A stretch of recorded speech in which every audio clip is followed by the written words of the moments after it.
What's up? What's up? What's up, family? What's going on? It's your girl Ike here. I am streaming from both YouTube and Facebook, and I got rid of the green screen. It's not far. It's over there, but it was a pain in the butt. So until I get the next one. Anyway, so we're gonna talk about a couple things tonight. I'll probably be on here for about an hour. We're going to get into the Derek Chauvin trial, but before we do that, I'd be remiss if we did not talk about the Daunte Wright murder. We can't not talk about the Daunte Wright murder. So, just in case you hadn't heard, not too far from where the actual trial is being held, there was another police murder. State-sponsored murder, this time of a 20-year-old. Police officers pulled over Daunte Wright and another female passenger under the pretext, and I say pretext because, a lot of times it's bullshit. So it's pretext. They're looking for a reason, and any reason will do. So there's conflicting stories. One was they pulled him over because there was some fragrance things hanging in the rear view mirror or something like that, or in the back. And then there was something about maybe an expired tag. Then they said once he got out of the car, they ran his name and found out that he had a warrant. He tried to get back into his car and drive away. The female police officer, who was not the officer who was dealing with him, the female officer was behind this officer when Mr. Wright started to struggle and get back into the vehicle. She then, with her firearm in her hand, which she had in her hand for some time, she didn't just reach for it, she had it for some time, yelling, taser, taser, taser, taser, and then she shot him. He drove off and he crashed about a block away or so, and he died. One gunshot wound, I believe, to the chest, and he died. 20 years old, has a son. I think his son is 2, something like that. Incredibly tragic, absolutely preventable. This police officer who did this, who claimed she made this mistake, 26 years, at least over 25 years on the job, well experienced, and it's part of training, decorated police officer. No excuse for this. Absolutely no excuse. So before they could fire her, she resigned. And I'm sure that her resignation will likely protect her pension, right? Because she resigned. She was not fired. She wasn't fired for wrongdoing or misconduct. She made sure she resigned before they could have that finding. But now she is being charged with manslaughter, second-degree manslaughter. Now, I don't know all the law in Minnesota, right? But what I do know is that sounds like some shit you can get probation for. That's what that sounds like. That makes me think of the Asian officer who killed Akai Gurley in the Brooklyn Pink Houses. I don't know if you guys remember that case. He was convicted, and then the judge reduced his the charges that he was convicted of, reduced his charges to a negligent homicide, which was manslaughter, and he got probation. So, manage your expectations and temper yourselves when you hear things like she's been charged with fucking manslaughter.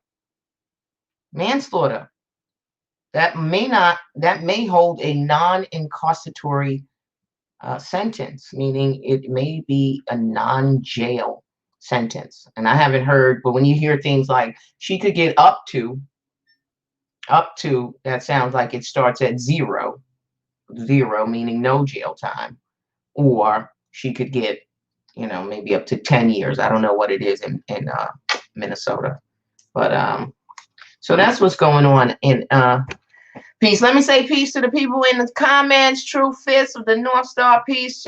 Jehovah, peace. K-Mac, peace. Peace, Healthy Temples. That's important. I missed the gym today. I'm very unhappy about that, but I'm gonna get it in after this. And Keisha Austin, the mayor rejected her resignation. I didn't hear that one. Can they though? I mean, can you? I don't know if you can. Like, I don't know how that works. If I show up to work and I'm like, I quit, can my boss be like, that you can't quit? You can't quit. I don't know how that works. I don't know the inner workings of it, so I can't even really speak on it. But that's interesting that they would do that and try to not accept her resignation. That's interesting. We'll see how that plays out. But yeah, she's going to be charged. So we'll see. We'll see what happens. It's just what really gets me is that so many of you. So many of you think that this trial is in the hearts and minds of so many people. It's not. It's not. And if it had been in the hearts and minds of this police officer, she never would have pulled her gun at a traffic stop at all. Why are you pulling your gun at all? Why do you have your gun in your hand? It's a traffic stop. There was no apparent threat. There was no immediate threat. So, I mean, it's not in her mind. She's not thinking. She's not thinking. There's a climate where we've got to be a little bit more judicious in our interactions with young Black people who might be afraid of us. They're not thinking. They're not thinking what this has done to us as a community. And I dare say they don't care. They don't care. And I say that because, not just because, I'm leaning in my own understanding, but, I'm on social media. And I'm one of those people, I don't just stay on the threads where people agree with me. No, I'm going over to see what they're saying over there. And you know what they're saying over there? They're saying he should have complied. They're saying it was an accident. They're saying anybody can make that mistake. They're saying it's muscle memory, right? And when you turn to this Chauvin trial, they're saying George Floyd died of an overdose. They're saying he had a bad heart. They're not saying what you're saying. They don't see what you see. This is the most frustrating thing for me, because I see talking heads, they get on TV and they say dumb shit like, jurors have eyes. The video speaks for itself. And I'm like, where the fuck have you been? What do you mean the video speaks for itself? Since when? Since when has a video of an unarmed Black person being murdered at the hands of the police ever been enough to convict a cop? When? In the whole history of creation? When? I will wait, because we have demonstrated that is not enough. We have demonstrative evidence that is not enough. So I'm not going to sit here and pretend that I have some unreasonable expectation that this white man is going to be held responsible for the death of that Black man. I just can't allow myself to go there. I can't. Not until I hear a jury says guilty and I hear an appellate court say affirmed. I need both of those things. I need both of those things. Okay? All right. I'm gonna get off my soapbox. I'm in my bag. Even if convicted, she will not lose her pension. And she probably won't lose her pension. State of Minnesota has nothing in place to take away her pension if she were to be fired. Oh, so even it didn't matter. So it doesn't matter whether she resigns or gets fired. Then I don't know. Why would they peace tea breeze? Why would they not accept her resignation? Police officers should know the difference based upon their training. Yeah, they do know the difference. They know the difference until some shit happens, right? And then all the training that they have, it kind of goes out of the window, right? Goes out of the window, and that fight or flight response kicks in, and your training goes out the door.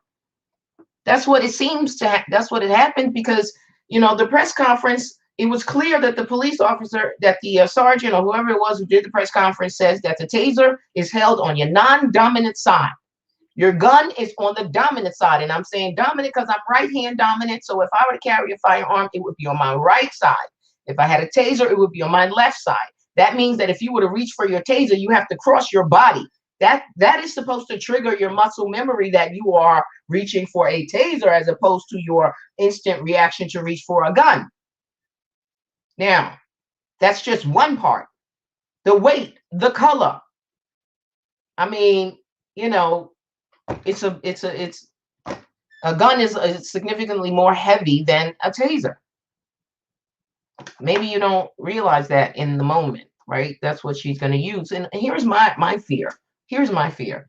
If that shit flies, if it flies like it flew before, I mean, Oscar Grant, the cop was convicted.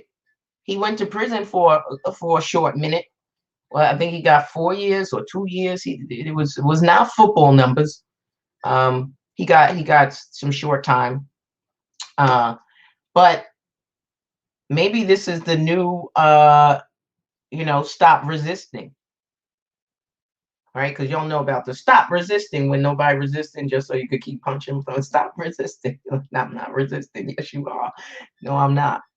So I thought it was my taser when I shot him going to be the new stop resisting? I certainly hope not. The weight alone should have been our first clue. I agree. Black people have two options: fight or separate. No other way around it. Ryan Lawrence, I agree with you. I'm ready to separate because this fight is for the birds. I don't really see what we fighting for. What we fighting for, right? And I get it. I know this is our country. We built it. Blah blah blah blah blah. I get all of that. Taking all that into consideration, still what you fighting for? Because you ain't got shit. You ain't got shit, right? So what you fighting for? I'm tired of people talking about fighting for a seat at the table, at their table. I don't want a seat at their table. I want my own fucking table. I want my own table, okay? And I don't ever want to see. I don't ever want to be the reason somebody doesn't eat, right? I want everybody to eat. Just don't eat at my table. Yeah, not here. Okay, just not here. Yeah, I'm that when I did the Tamir Rice video back in, what was that? That was 5 years ago. I was ready to go then, and I'm still ready to go. I'm still ready to go. I had some derailments, and I have to stay here and be a good daughter, take care of my mama. But I'm going. As soon as she go, I'm going. Fuck out of here. Okay, let me get my notes out. Let's talk about the Chauvin trial. I know I haven't been here, so I'm going to do a little recap. I have some notes from when the prosecution was still on their direct case, and I just want to talk a little bit about some of the things that came out, and then we'll talk about the defense case. And y'all tell me what y'all think, because I really, at the end of the day, I want to know if you think that there's reasonable doubt, and I want to make sure that you're thinking about this in the proper way, right? Because a lot of people think about this in a negative. A lot of people think about this in the reverse, I should say. They think Derek Chauvin has not proven that he didn't kill George Floyd. Well, that's not the standard, and he doesn't have to prove that, right? He doesn't have to do anything. He doesn't. He's innocent. I know that he's innocent. If you had to vote right now, he's innocent. Okay? He's still innocent. Okay? Unless and until. And so, go back to day 9, which was the pulmonologist, and I'm going to do this pretty quickly because this is at the witnesses. Cumulative is not even the word, but the state has a thing where they bring on the witnesses who say the same thing over and over and over again, just in a different way. So the pulmonologist Martin Tobin, he was I thought he was the best witness for the prosecution. He was the one who came in and he went through all of the respiratory stuff and explained so much about how air comes into your lungs and expanding the rib cage. And he dissected the video down to the moment where George Floyd was taking a breath at this, and he was able to calculate his respiratory depression, and when he stopped breathing, he counted his respiratory rate. He was pretty impressive. The one thing I think he gave the defense, though, what he gave the defense was that he said if someone takes fentanyl, right, the peak respiratory depression happens in 5 minutes of them taking that drug. Did y'all catch that? Did y'all catch that?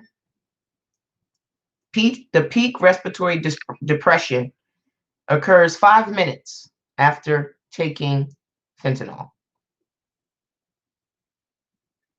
Okay. Yeah, I'm gonna leave that right there. I've been very impressed with the cross-examination of the prosecution, especially today and yesterday. They have made defense witnesses make their case. I'm convinced beyond a reasonable doubt. Yeah, but you was convinced the last time we was on here, Al. So you're not convinced, you biased. There's a difference. You're not convinced, bro. You biased. I'm just messing with you. You could be convinced, but you're not on a jury, so I don't know if the jurors are convinced. And I wasn't impressed with their cross-examination, right? Because I mean, obviously it looks different to a layperson than it does to an attorney. But I don't appreciate sneaky tactics. And listen, I'm never going to be pro-prosecution. I'm a defense attorney. I'm not going to be pro-prosecution. I don't care who is in the defense chair. I'm not. Fuck them. Okay? Y'all ain't pro-prosecution. Y'all what? Y'all ain't never been pro till 2 weeks ago. Then all of a sudden it was like, ha ha, let's go, prosecutors. No. They ain't playing fair now. They don't play fair when it's somebody that looks like us in the chair. It's not okay when it's us. It's not okay when it's him. It's not. It's a very slippery slope, fam. It's a very slippery slope. If this man does not get a fair trial, if a white cop in the United States of America cannot get a fair trial for killing a black man, then a black man can't get a fair trial for nothing. You hear me when I say it? Nothing. So you're right. Yes, I want him to get a fair trial. I do. And then I want him to be convicted. And I want that conviction to be upheld. But I want it to be done on competent evidence. And I don't want it to be done because the prosecution is cheating. And that's what I see. I see them cheating. Okay, so let me give you a couple of insights on what I see. When you are cross-examining a witness, when you deliberately are mischaracterizing the evidence to try to confuse them or make them look incredible, I don't like that. I don't like that. You're an officer of the court. Don't do that. That's not cute. It's not attractive. And Blackwell did that. He did it a number of times. He did it when I can't think of it. One of the other prosecutors did it with the defense expert on, and Derek Chauvin was on top of George Floyd. He's like, his knee was on top. He's like, he was on top. And he spent like 10 minutes on this trying to make this witness concede that Chauvin was on top of George Floyd. The ordinary understanding and meaning of someone being on top is what he ultimately said. He's like, when you say on top, I think you mean put his whole body on top of his whole body. He's like, but if you mean just his knee, yeah, his knee was on top. But why are you asking it that way? Right? That was that one prosecutor. Blackwell did a similar thing. And you notice today, when he was trying a little bullshit he was trying, the judge is like, sustain, and he didn't even come back from that. This is the hallmark of defeat, right? Is when you sit down on an objection. Any lawyer worth their salt is going to ask one more question, because you don't sit down on an objection, especially a sustained objection. You don't sit down at that. That's like, okay, well, I lost. That's what I see. That's what I see. Okay. I don't know if the jurors see that, right? But that's what I see. You sat down on an you lost. You got defeated. Your last 3 questions, objected, sustained. Sit down. Sit down. So I thought that witness was good. Let me go back. I thought I got on my notes. I have that Blackwell was angry on redirect. You don't ever want to do that as a prosecutor. Remember, I'm a former prosecutor. Okay, prosecutors are thought to be the ones who have the white coats on in the room, right? They got the white hats and the white coats. They're doing the good work of the state and da da da da, right? They're the good guys in the courtroom, right? You got to stay the good guys. You don't get to do what defense attorneys do as a prosecutor. You don't, okay? Because you represent the entire state or whatever, or commonwealth or whatever it is, right? The defense attorney represents this one dude in this chair. So they can act out. I've seen defense attorneys who throw themselves on the floor. I've seen one throw himself across counsel table just to make a point. They get to be animated. They get to do that. That's the leverage and the liberties that defense attorneys have. But it's also because they're fighting against a very, very high burden, right? They're fighting against a high burden, and they're also fighting resources of a machine, right? Think of the prosecutor's office as a machine. That's how I think of it. All right, I'm gonna come back to the comments in a second. Let me get through these notes because I got handwritten notes too. There was some stuff that came up that on cross with one of the prosecution witnesses that Nelson went to, and I was like, what the fuck is wrong with him? He was asking about tropical diseases and stuff. I was like, where is he going with this? There was a couple of lines I just wasn't sure about that. Okay, so basically all of the state's witnesses that testified with respect to use of force testified that the use of force was unreasonable, it was an excessive force, blah, blah, blah. All of the medical experts testified the same, except for Dr. Baker. All of the medical experts testified the same, said he died as a result of low oxygen, as a result of being, positional asphyxia. And that it wasn't related to fentanyl. And one witness from the state even said he didn't even have heart disease, right? His heart was healthy and big, oversized healthy. Okay, what else I got on here? I got stuff, hate his testimony, complete speculative bullshit. Sometimes I'll be in my feelings. Y'all ignore that. Oh, he was speculating about the different oxygen levels, and they allowed him to testify. This is Tobin. They allowed him to testify about how much pressure George Floyd was applying Derek Chauvin was applying to George Floyd. So he calculated by saying Derek Chauvin weighed 140 pounds plus his weight. The gear he had on was about 40 pounds, which is about 180 pounds. So he was applying about 91 pounds of pressure. What? You're not an expert in this. You're not an expert in physics. You're a pulmonologist. How you get to testify about that shit? How you get to testify about people shifting their weight, moving back and forth, and the weight shifting from one side to the next? How they get that in? Cheating. That's called cheating. Okay? I don't like it. I'm not gonna like it.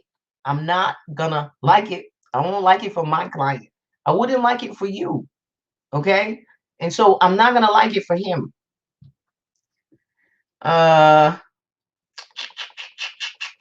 Let's see what else I got. A lot of testimony about how methamphetamine metabolizes in your body. A lot of testimony about how fentanyl metabolizes in your body. Everything that was in George Floyd's body: fentanyl, nicotine, THC, caffeine, methamphetamine, and I think morphine. But morphine might be one of the I forget what you call it. I'm not sure if morphine was like a result of using something else. Anyway, they talked about the different levels of fentanyl in his body, and the importance of getting blood at the time of death as opposed to getting post-mortem blood, where the sample in post-mortem blood would be higher or could be higher, and the concentrations would be increased. I did not like the prosecution's use of the Dewey charts. right? They made all of this testimony about how many people who have been stopped, who've been high on fentanyl in a Dewey case, right? So they had thousands and thousands of Dewey cases. I'm like, why are you comparing what is it? They're claiming is a drug overdose to Dewey's. Why not compare overdoses to overdose? Right? That was a little strange to me. Again, the prosecution is like, don't look over here. We don't want you to look at the overdoses because that might not help us. But look at all these motherfuckers that's driving around that's high. Listen, they driving around high. They driving around with the same amount of drugs that he had, and they didn't die. Yeah, but there's a whole lot of people that's dead that had the same amount of drugs in them as well, or less, right? Because there's testimony that there's 3 nanograms. 3 nanograms could be enough to kill you. All right, and he had 11 nanograms. And remember the opening statement of the prosecutor. He kept saying, and this is why the opening statements will bite you in the ass, right? Because you can't now come back and say that he didn't have a high level of fentanyl, because in your opening statement, you made a point to say he had been a long-time user and his tolerance level was so high, he could withstand at maybe up to 3 times the amount of the normal level of fentanyl as someone else. Why would you make that argument? Why would you say that in opening statement if you were then going to turn around and say it was a negligible amount of fentanyl in his body? You're talking out both sides of your mouth. Don't think that the jury didn't forget that when you said it, because that's a major issue in this case. Major issue. Okay, let's see what else I got on here. Right, not comparing fatal overdoses. That was my issue. Witness can't say which cases in his chart represent overdoses by fentanyl. They just had a chart, and it was a global chart. It had no specifics. It had medians and averages, but it didn't have any context. Don't know if people died from a fentanyl overdose or from a gunshot wound, like some of the things that they were looking at. So I didn't think that was very effective, right? So, but I'm looking at it differently, you know. I'm on Twitter at the same time when I have an opportunity and I see people, you know, they're raving. Oh, that was excellent, and I'm just like, what was excellent about it? What exactly was excellent about it? You know, what they've been doing is they've been showing the incoming expert, the testimony of the experts that already testified. So that you know what that's called? That's called homogenizing testimony. I don't like it. I don't like it. I don't like it. I think that's cheating, right? Homogenizing testimony, because I'm going to make sure that I don't say anything that's inconsistent with what you said. Come on, man. That's not fair. That's not cool. Y'all like that? Tell me, come on. Y'all co-signing that? Y'all can't be co-signing that. Or it's balls to the wall. You don't care what they do, just get a conviction. If that's your position, that's your position. That's fine. Just understand that when your cousin get locked up, it's gonna be the same standard. Okay? It's gonna be the same standard. And no, they're not gonna change it for you. No, they're not gonna change it for you. All right, so today, so you know, after all of that, the prosecution finally rested. They called George Floyd's brother to the stand. Did he look like Ving Rhames to you? Because that was what, like Ving Rhames, looking like Ving Rhames over there. And he gave what's called spark of life testimony, which is something that is not admissible in many places. Minnesota is one of very few states that allows spark of life testimony, where a witness who is not a fact witness, which is someone who is not has not observed, seen, heard the events of the trial, come in and talk about the decedent in a very limited way, right? Because they didn't want to open the door to any character evidence. Because if you say anything about how good George Floyd was, that would open the door for the defense to introduce evidence about how bad he was, right? So his testimony had to be very, this is how we grew up, and you saw it. It was, we grew up, he loved my mom, it was great, everybody loved him, he was that dude, you know, folks ain't even want to come around till he was there, blah, blah, blah, you know, and so he offered that. And then they still, I thought they should arrest it with that testimony. Leave that in the minds of the jurors that this is the real person, da, da, da. Again, no, they fucked it up. Put on another witness. Put on another witness, and another use of force witness, I believe, or another medical expert, or whatever it was. right? Well, again, you didn't end right. So you're over trying the case. You know, when you over try a case, the message you send to a jury, you ain't got it. We ain't got it. We ain't got it, but we gonna try to convince you. So we just gonna keep putting as much evidence as we can. Is you didn't hear it the first time? Let's say it again. We're gonna say it again. We're gonna say it again. And I'm gonna ask you, no matter how many times I say, no matter how many people I could pay $25,000 to, or how many people will offer to come do it for free, to come here and say, you know, Ike's a millionaire. I can get 5 people to come here and say it. That shit don't make it true. It doesn't make it true because you can get people to come and say it, right? So the sheer number, the quantity, it doesn't matter. It's the quality of the evidence that counts, right? So after the prosecution rests, then the defense started calling their witnesses, right? So the defense is calling the same types of witnesses. This is going to be battle of the experts, right? Because they paid some experts, just like the state paid experts, to come in and say what it is that we want you to say. That's what experts do, right?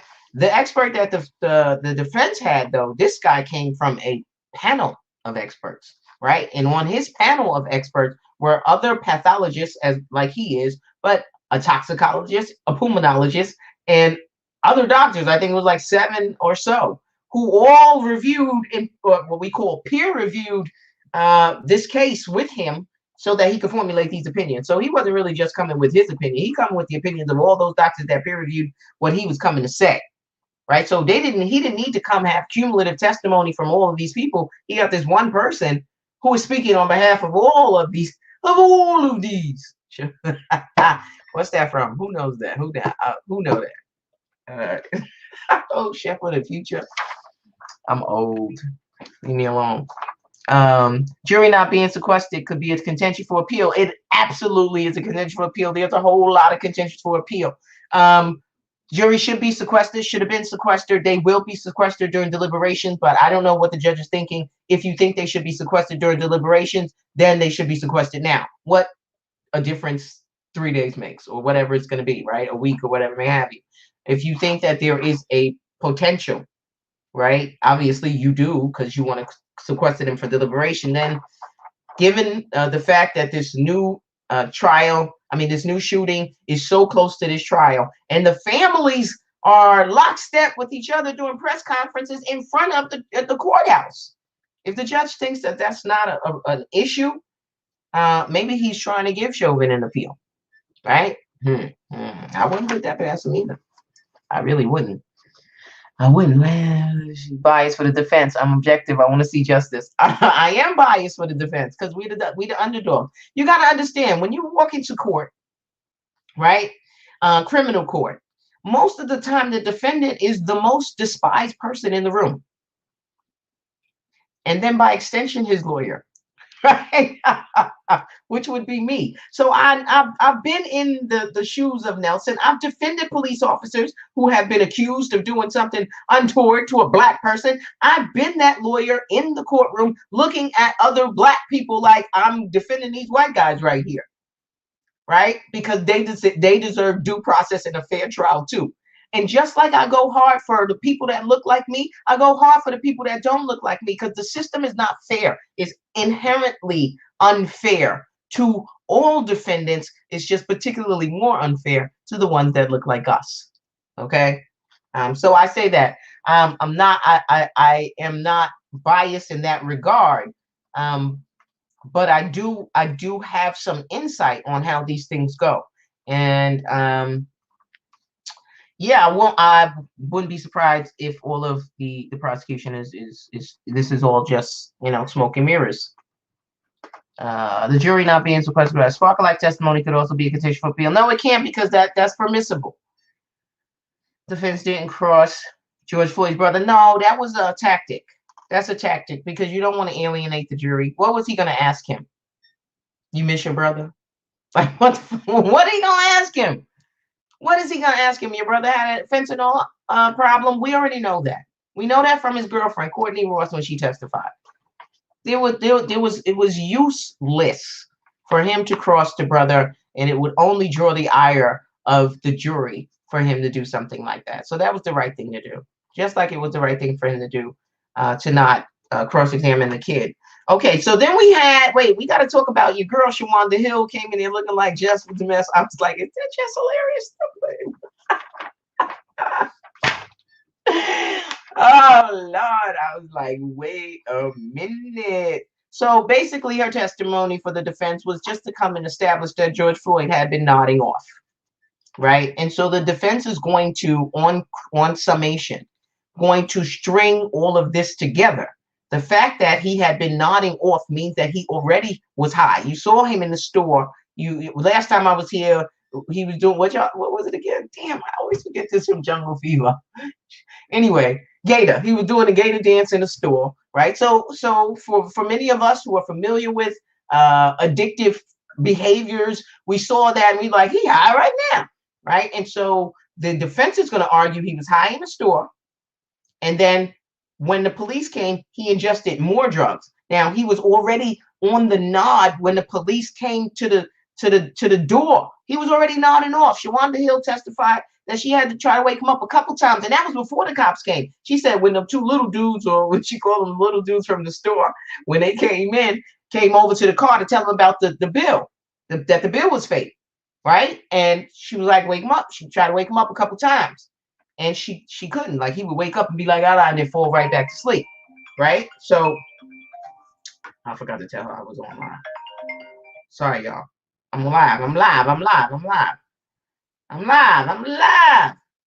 Okay, sorry. Michelle Fields, come join me. Michelle's not watching the trial. She's triggered. She said she can't do it, and I respect that. Because it's a lot. It's a lot. And unfortunately for me, I am very good at compartmentalizing. It's one of the things my ex-husband hated about me. So you don't feel nothing. I'm like, no, I do feel. I just put it over there, and I put it over there, and I put that over there. Everything has its place. You ain't gonna never be good at nothing but the law. Okay. Anyway, so that was Shawanda Hill coming in, but did you know that she was George Floyd's ex-girlfriend? That came out. That she was his ex-girlfriend. They dated at some point. Because then when she was talking about trying to wake him up, she was like, I kept saying, baby, wake up, baby, baby, baby, wake up. I was like, okay. So Courtney now. All right. So then there's Maurice Hall. Maurice Hall came today, and he took the fifth. Now, here's another thing. Here's the thing. Optics are important for a jury. Why? Why didn't the prosecution call Maurice Hall? Let's see. Y'all tell me in the comments. Why didn't the prosecution call Maurice Hall? Which way am I leaning? Guilty or not guilty so far? I am not. I need to wait to summations. I gotta wait till summations, and then I'll let you know exactly where I'm leaning. When she adjusted that wig.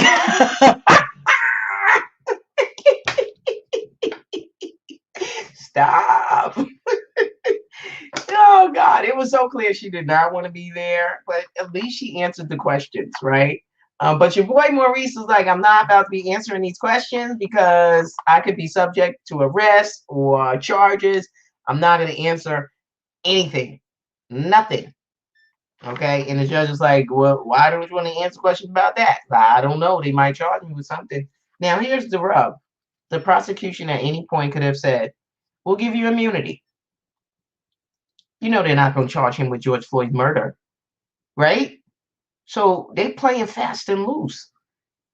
Now, again, think about if this defendant was your brother or your cousin, and there was a witness who had some testimony that could be helpful to your family member, and the prosecution had the power to grant them immunity so they could take the stand, and they withheld it. They were like, no, we're not going to grant him immunity. And they had no reason. And the court, as much as you think the judge is all pro defense, he didn't make them give a reason.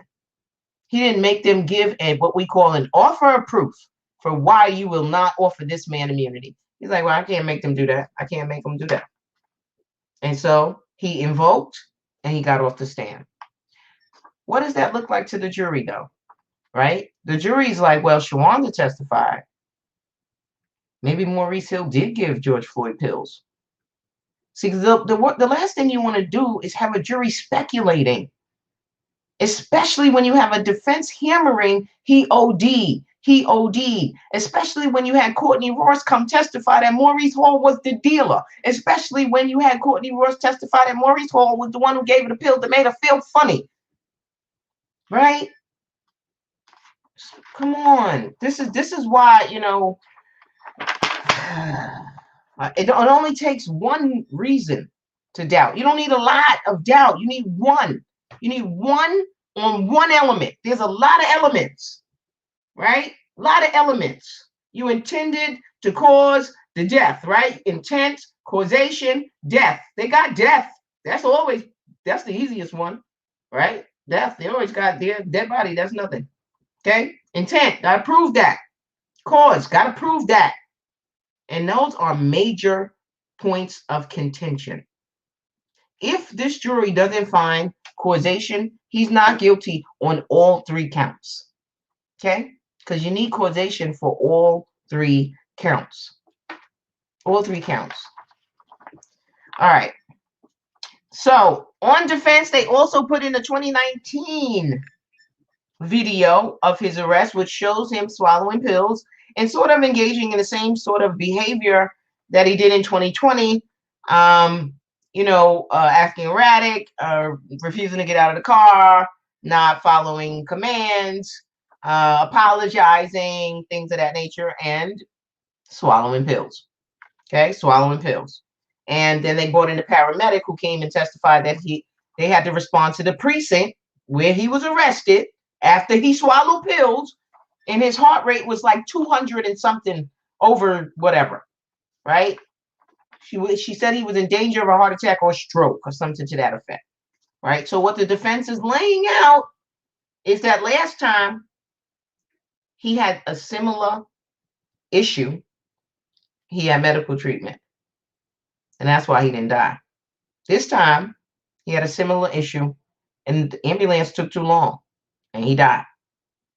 Right? It wasn't because they held him down or he was restrained. That's not why he died. That's what the defense is saying. All right, they had the Park Police guy come and testify and introduce his body cam video.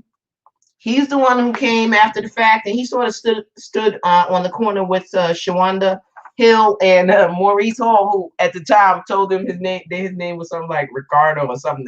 It's something that was not his name. And you hear the audio at this point, which is another thing I've said. Why isn't the prosecution objecting to the audio? Because the defense's argument was, we want this video in to show the crowd. Well, why do you need audio of the conversation between Shawanda Hill and Maurice Hall? Why do you need that audio? Because that audio was helpful to the defense, right? Because she's pretty much giving a blow by blow. She's like, oh man, he's fighting him. She's saying, well, he's doing. Then she's like, well, what they doing now? Why is there an ambulance and things of that nature? But they was really throwing George Floyd under the bus. Like, we not with him. We saw him in the store. He just was gonna give us a ride.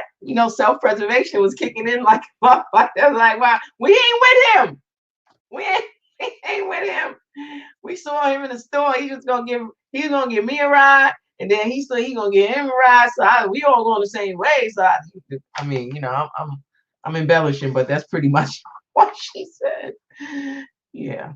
All right. So the defense witness today, who was on the stand all day today, I thought he was excellent. The white African, the white guy from South Africa with this sounded like a British accent a little bit, but they did give him immunity. No, they didn't, Iris. They did not give him immunity. That's why he did not testify. They would not give it. They refused to give him immunity. Oh, did not. I'm sorry. See, that's why I can't be with these comments. Right. They did not give him immunity. I see that you made that correction. I think when the murderer gets off, they're going to charge him.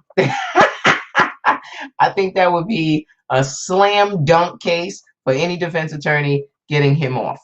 It's creating more doubt. That's right, G. That's the point, right? You only need one juror. You only need one. They didn't start CPR. They should have. I agree. I agree. But does that translate into murder? Because I failed, because I failed to treat you. I intended to kill you? Really? You gonna make that jump? You ain't about to make that jump. Nobody ain't making that jump. You ain't making that jump. Because I failed to treat you. I intended for you to die. Yeah, that's kind of hard. I think that's a big leap. I think that's a big leap. I think that's a leap. They have to show intent. The reason that they are using the use of force experts is they're trying to show that that Derek Chauvin assaulted George Floyd. You need an assault for murder too. You have to have an assault. And so the only way you get an assault is if you can show that he intended to hurt him. That's going to be hard for a jury to wrap their minds around.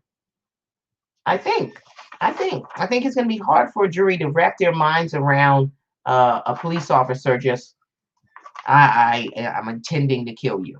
I think that's going to be difficult. All right, what else we got here? Oh, so the Park Police, this was Officer Chang, with that video, was able to show the crowd, and his testimony was, and that's my son probably begging for a ride home. The testimony was that the crowd was aggressive towards the officers and the volume increased. I'm on the live, son.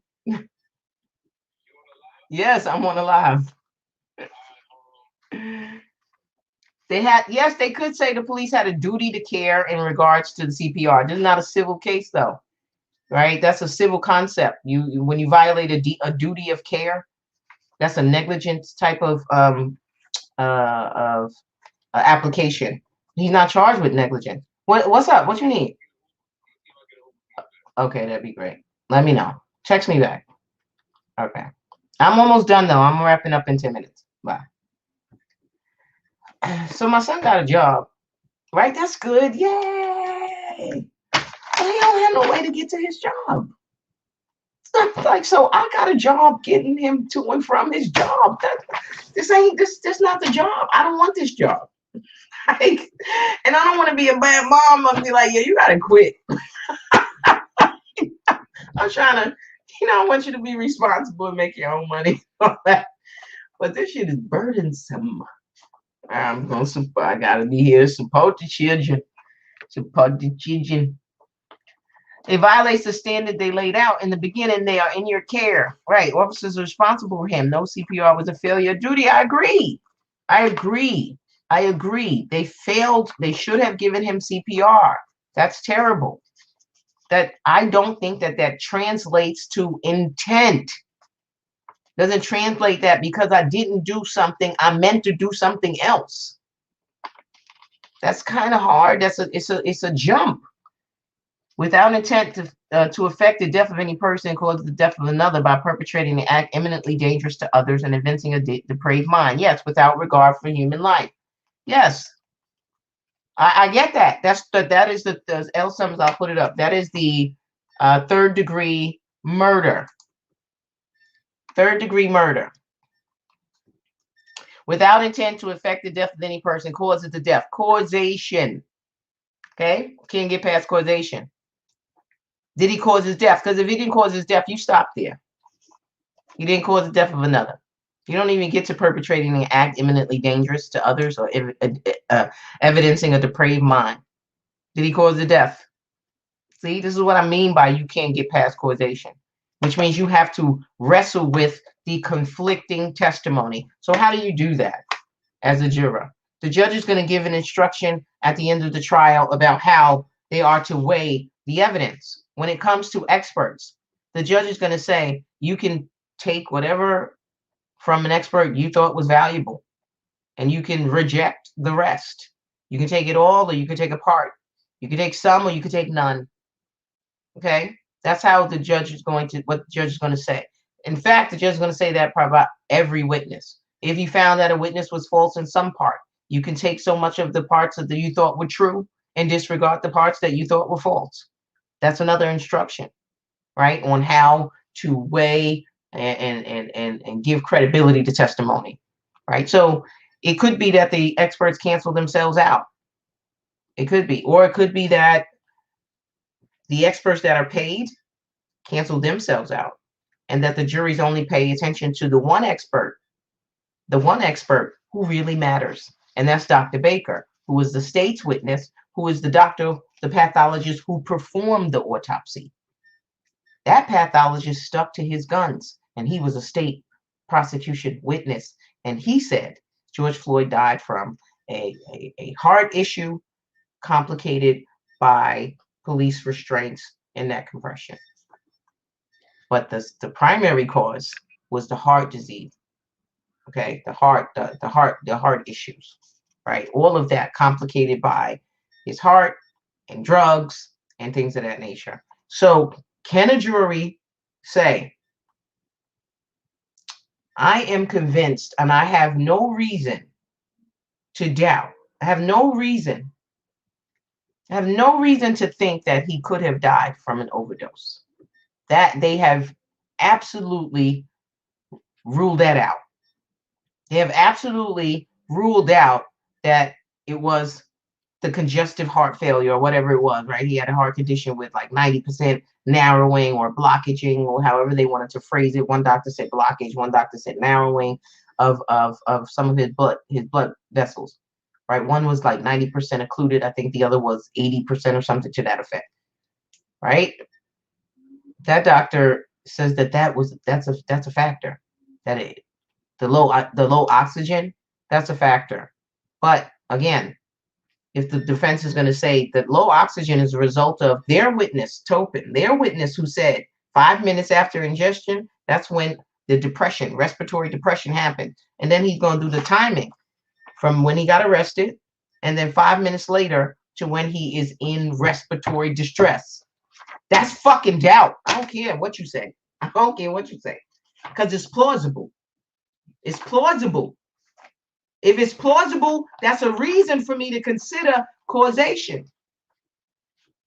And if I'm arguing with other jurors, I'm certainly not convinced, right? And if they're arguing back there, it's because they are not convinced. And when you're not convinced, you have to vote not guilty. Did anyone peep when the family said George Floyd's girlfriend was Dante Wright teacher? I saw that. That's what made the families come together. I did see that, Keisha. But then I was like, which girlfriend? Because apparently he has a couple. Or he's had more than one, right? Because we found out Chauvin Hall was a girlfriend. And I don't know, are they talking about Courtney Ross? Because they didn't really say her name. They just said girlfriend. And I don't remember her being a teacher.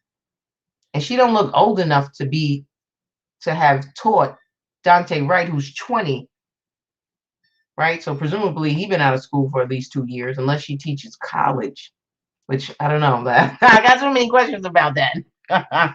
I got too many questions about that. But the same, that's an interesting fact. But that also is, the fact that George Floyd and Derek Chauvin worked at the same nightclub and were bouncers together. That's another fact. Why is that not? We talked about this before. Why is that not being mentioned at all? They can at least, okay, so we talked about that. I don't know if they can get him on that, because you still got to get over causation. You still got to get over causation. You got to. She wasn't even with him on this. Let's see, some of these comments on here. She wasn't even with him on the stand. She was more friendly to the defense than she was. She was a defense witness. She had to be friendly to the defense. They called her. We talking about Shawanda Hall. The prosecution didn't call her. And then the jury, you think the jury's not going to wonder why they didn't call her? You call every other bystander that was on the scene. Why not call her? Oh, because she was going to say that he was falling asleep. You didn't want us to know that. You don't want us to think about that. That's how, jurors, I'm telling y'all, it's not as easy. It's not open shut. It's not as easy as people wanted to make it seem. It's not as easy. All right, let's go down. Okay. Pro woman said, what about no reason to arrest him in the first place? Why not de-escalate and ask if he knew the bill was fake and offer to pay with a real bill, or just give him a ticket at policing? Okay, so here's the thing. Police officers have wide latitude and discretion in how they handle these matters. It's absolutely an arrestable offense, right? So that's why he was being arrested. He was given an opportunity to come into the store and make it right. The store did that. They sent the guys out twice, right? Yo, this $20 you gave me is fugazi. You got to come back in here.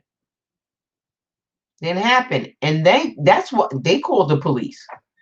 The store called the police after they gave him an opportunity to try and do that, right? Once the police was on the scene, all bets are off. All bets are off. They're not obligated to give you an opportunity to uncrime, to undo your criminal deed. You know what sucks is that there was testimony that Maurice Hall was passing that $20 bill in the store earlier that day. That might be why he didn't want to get on the stand too, right? Because that was your $20 bill.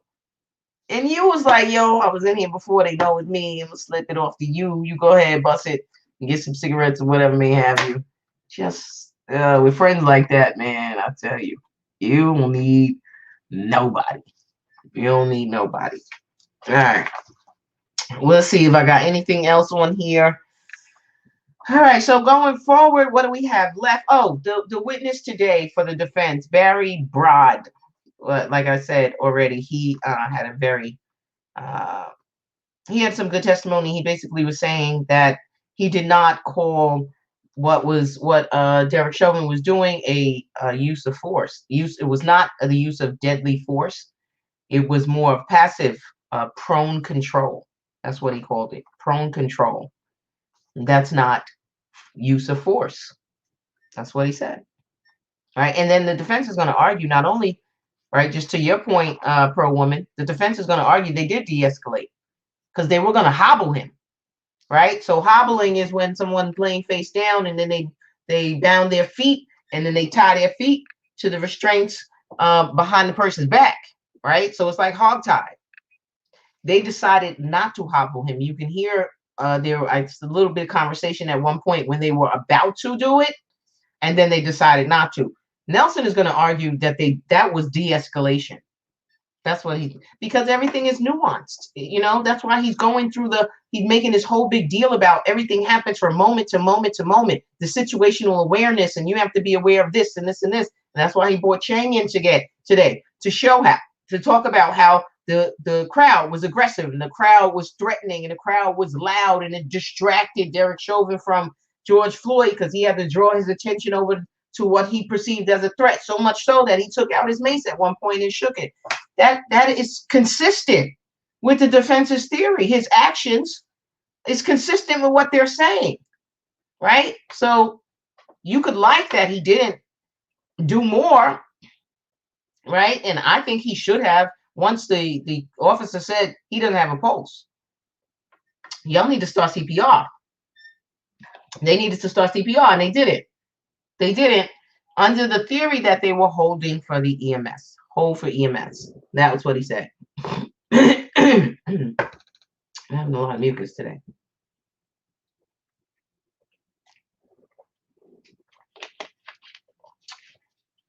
Hold for EMS. Okay. Excuse me. All right. Yeah, prone control, not use of force. And that was with respect to the 2019 video. The judge did give what's called a curative instruction. A curative instruction is when you tell the jury how they're supposed to look at particular evidence. So when the 2019 video came in, the judge told the jury, you were to look at this for only for what happened in his demeanor at the time. You cannot use this to draw any negative inference about his character. Okay, so that was the curative instruction that came in when the 2019 video came in. And again, you know, just that I mean, that testimony can go both ways, right? Obviously, the prosecution can argue, yeah, he took pills, but he didn't die, right? And the difference between, I said this before, the difference between what happened then and now is Derek Chauvin. right? That's the argument they could make. Will they make it? I don't know. His past complaints should have been entered too. Well, what you mean, Al? Like when he was complaining that he couldn't breathe?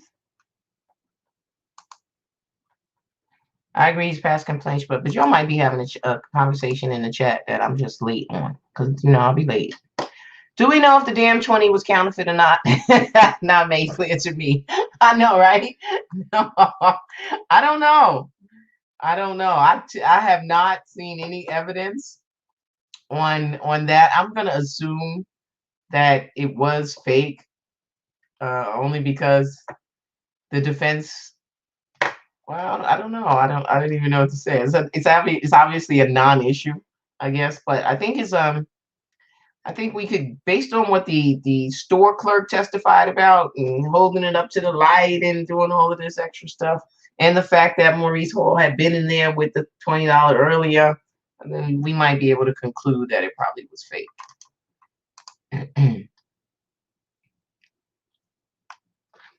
Right. Why didn't they leave? Keisha says, why didn't they leave? Once they were done at the store, that's what made me believe he was unable to drive. Why didn't they leave? So much so that Shawanda Hall says she has calling her daughter to get a ride because he kept falling asleep. That's why they didn't leave, because he was on a nod. He was on a nod, right? And who's to say they really was going anywhere? All right, they might have just been hanging out in the car any old way. But why didn't they leave even after you passed the fake 20? Why didn't they leave? That's weird. So yeah, I don't. It's that's weird, because maybe that's what a juror is going to be thinking. Oh, he was that high, and then he was already high, and then he took more drugs, and then 5 minutes later, respiratory depression. I don't know. I could see a jury doing that. I could see a jury. I could see at least one, because that's all they need. I could see at least one juror saying that. If other people have lost contact, yeah, well, we don't do that. No. Well, so that type of testimony is kind of very it's very delicate, I should say, right? Because as I said before in past videos, we don't want to have people convicted based on what they've done in the past. Okay, we don't want this sort of proclivity argument, or you did it before, you did it now, because the reality is, just because you did it before doesn't mean you did it this time, right? So we don't want people to be convicted over past crimes. All right, so that's a very delicate balance that would have to be undertaken in order for any type of testimony like that to come in. Because if it's too prejudicial, then any conviction you get is subject to appeal, and it very well will be appealed. And guess what? You think they're gonna try this case again? How much you think it cost them to try it? One witness said he was up to $25,000. One state witness, and they had well over 20 witnesses. Now I'm sure they didn't pay the civilian witnesses in the way they paid the expert witnesses, but still, I'm sure it's in the hundreds of thousands of dollars this prosecution has cost, right? So they're not gonna do it again. Let it be hung. If it's hung, that's probably gonna be it. They're gonna offer him a sweetheart deal. Maybe he'll plead and get a slap on the wrist. Yes, he does have past complaints of excessive force. Yep, it was mentioned to me. They might already know it, but they can't consider it because it didn't come in, and they have been instructed not to watch the news. So here's the thing about jurors, right? Because of course, maybe one juror or two jurors or 3 or 4 or 12 are going to go watch the news, but they're not going to tell. They're not going to tell on themselves, right? And then when they start to deliberate, when one says something like, well, he has prior complaints for excessive force, other jurors are going to say, that was never introduced at trial. You can't consider that. So part of the jury deliberation process is other jurors checking each other making sure that they stay within the parameters that the court has set on what they can consider. You are not supposed to bring in any outside evidence. That is a problem. That's a problem. So if that happens, hopefully a juror will report it, but it certainly should not happen. So yeah, he said, I don't know. I feel like the number was 11, but I could be wrong. I could be wrong, but there certainly was enough for them to have at least gotten rid of him. Should have got rid of his ass. How many does it take? How many complaints does it take? You see the guy that shot Jacob Blake. Jacob Blake is paralyzed. This guy's back on the job. He's back on the job. Yep, back on the job. So many things I want to say, but I can't because the feds will come get me. Thoughts on how Breonna Taylor, AG Daniel Cameron handled her case versus Keith Ellison handled the Floyd case. Both are black. And this is my son, Dan. I'm going to talk to y'all about that. We'll talk about that next time. But I'm going to jump up off here in a bit. I'm coming. Bye. Okay, I got to go pick up my child. Yeah, I'm not impressed with either. Obviously, detest Daniel Cameron, but I can't say that I'm impressed with Keith Ellison either. And he's out there doing press conferences about the right trial. I mean, the right case in the middle of this trial, which is problematic. It's problematic because there's a trial going on, and he is the prosecutor. You should not be commenting on other cases right now. It could be prejudicial to this case, right? And so we don't want any issues. Let the feds try. Maybe the feds can. I mean, they can still try for constitutional violations, constitutional right violations. That's true. All right, yeah. Let me get off of here and go get this boy. I'll be watching. Hopefully, the defense will be. I'm going forward. The defense should rest. They should rest this week, with the possibility that Friday might be an off day. Hopefully, and then Monday we'll start summations, and probably summations will go all day Monday, maybe into Tuesday. I'm not sure. Hopefully, it is not these 12-hour summations. Hopefully, it's like 2 hours apiece. If it goes past there, you lose the jury, right? After 2 hours, people start shuffling their feet. So we'll see what happens going forward. The defense will rest. We'll hear summations, and then the jury will have it. They will be sequestered during deliberation. So that'll be interesting in seeing if, how often we hear from them, what kind of questions they have, what kind of notes they send back. That is the best part of trial, trying to figure out what they're trying to figure out. All right. All right, family. Like, subscribe, share. If you're on my YouTube channel, and if you're on Facebook, just share. Just share. All right. Sugar Ike here. I love you.